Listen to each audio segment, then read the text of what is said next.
here at Poynter because my co-anchor, Tracy Davidson, my co-news anchor, came here last year and had such a fabulous experience. She said to me, Vi, we have to go together. It's not enough for me to just go and learn some of the tools that will make us better journalists, but I think we need to go together because we're a team, we're a couple. We're a TV married couple, as they sometimes say in television news. So I came. And I had the support of my management. We both did. They gave us a week off, and I didn't have a week to give. I'd used up all my vacation time, but my management team said, we believe in Poynter. In fact, our news director, Angela Williams, I believe has come and taught at Poynter.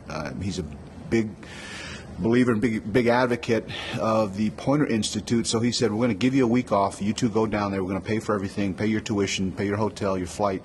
We want you to go down there because this is something that's important to your careers. And so that's why I came.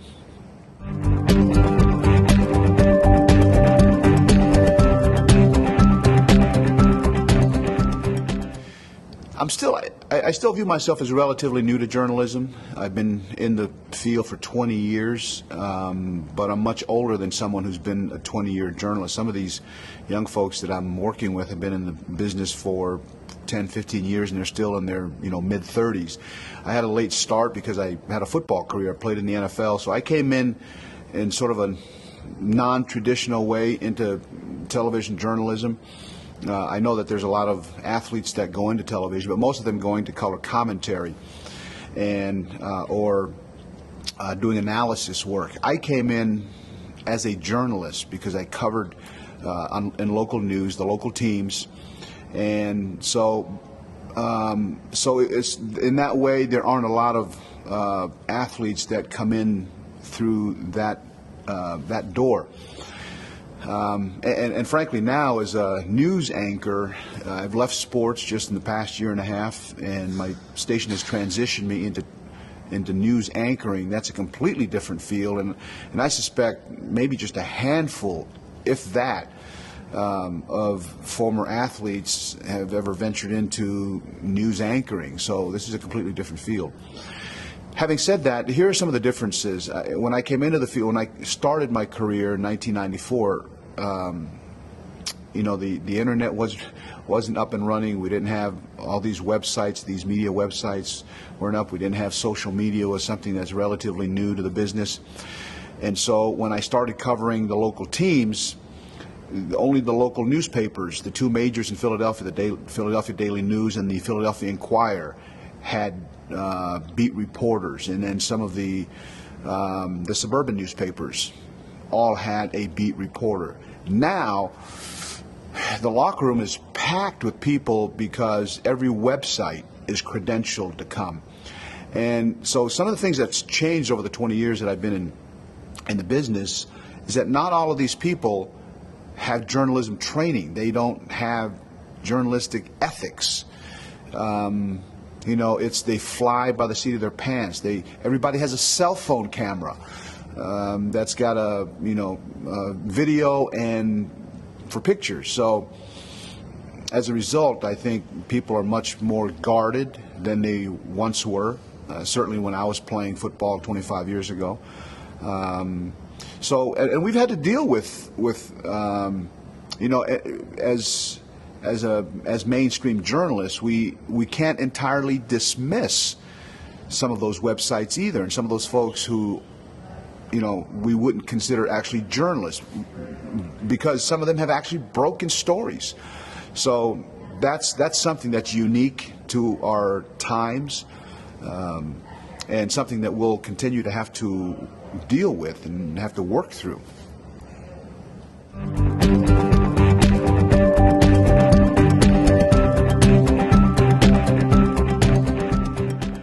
But early in my career, I had a chance, probably year 5 or 6 into my career, 9/11 happened. And I'm anchoring news in Philadelphia, but I had shared with my news director that I'm an ordained minister in my church. And I was being summoned by a group of clergy that were working with the Red Cross to go to Ground Zero to offer to offer counseling to some of the relief workers and many of the first responders who survived. So when I shared this with my news director, I told him that I needed a couple of days off to go do this. And it was important to me personally. And of course, because it was 9/11, literally this was in late September, early October, following 9/11. The entire area, Ground Zero, was still cordoned off. My news director had the presence of mind to ask me if I could ask the group of clergy who I was a part of, going to provide this service to the first responders, if I could possibly bring a photographer, since I was also wearing the hat of a journalist. I didn't think there was anything, all they could tell me was no, so I asked. And I was pleasantly surprised that they allowed me to bring a photographer. I think they wanted documented, we weren't going to document any of the one-on-one counseling, but we wanted to kind of see, because no cameras had been in the area, so we took a photographer with us. And it was so profound to me that we didn't do a live shot from there because we didn't have we weren't allowed to be live from the site, but we did a couple of packages from Ground Zero.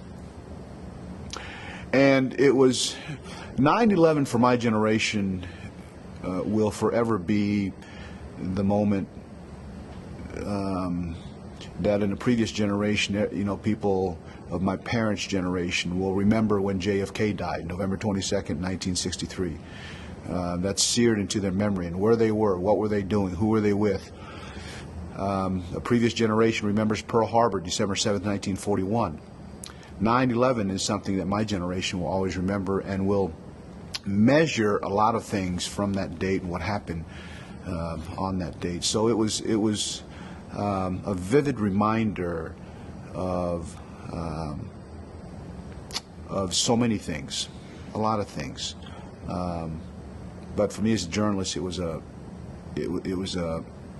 milestone moment in my career that I left sports for a couple of days to go cover something that transcended sports. It transcended everything in our country at that time, and still does to a great extent.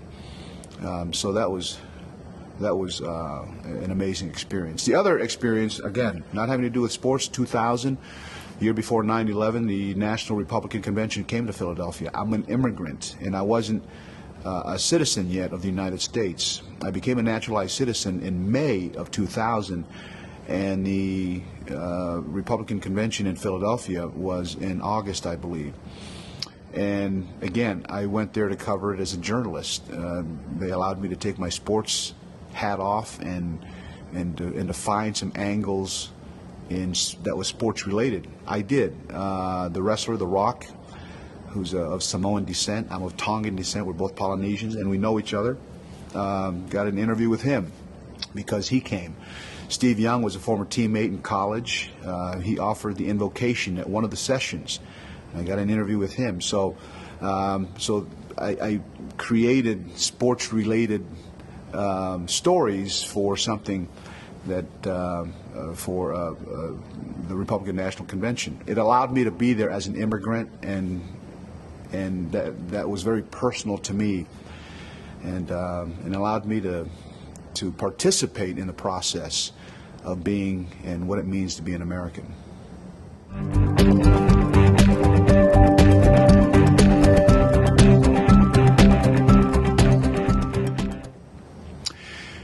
My advice to aspiring journalists is, I would say, twofold. One, to be a critical thinker. And I say that not from the standpoint of someone who is a critical thinker. Conversely, I'm not always a critical thinker. I'm trying to be. That's a lifelong process. But I think it's a learned art. At least I feel that way, because I don't know that I'm always that I have the natural curiosity all the time, but it's something that I'm learning. Secondly, I think it's important, really, really important, to learn how to write and to write well. And writing for television is different than writing for print. There are differences. I don't have time here or the space to go into the differences. That's for young journalists to figure out. And they'll figure that out if they're engaged in the process, if they're ambitious and enterprising. You'll figure that out. But learn how to write well, and learn to master the English language. I'm still trying to.